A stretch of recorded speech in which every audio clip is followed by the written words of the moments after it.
पत्तों की दुरानी कार्रवाई बिजली चोरों और वापडा एहलकारों की टीम के दरमियान झगड़े में गांव मैदाने जंग बन गया।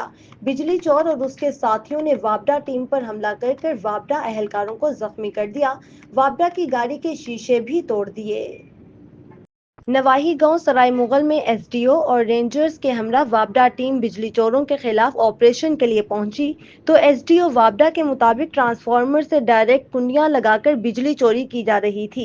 वापडा टीम ने जब उन बिजली चोरों के खिलाफ कार्रवाई का आगाज किया तो बिजली चोरों ने अपने साथियों समेत वापडा टीम पर हमला कर दिया।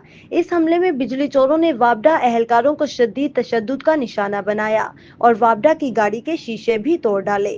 वापडा की टीम के साथ मौजूद रेंजर्स ने बड़ी मुश्किल से वापडा टीम और बिजली चोरों के दरमियान झगड़ा रोका। एसडीओ वापडा की जानिब से बिजली चोरों के खिलाफ थाना सराय मुगल में दरखास्त देने पर पुलिस ने मुकदमा दर्ज करके बिजली चोर और उनके साथियों के खिलाफ कार्रवाई का आगाज कर दिया।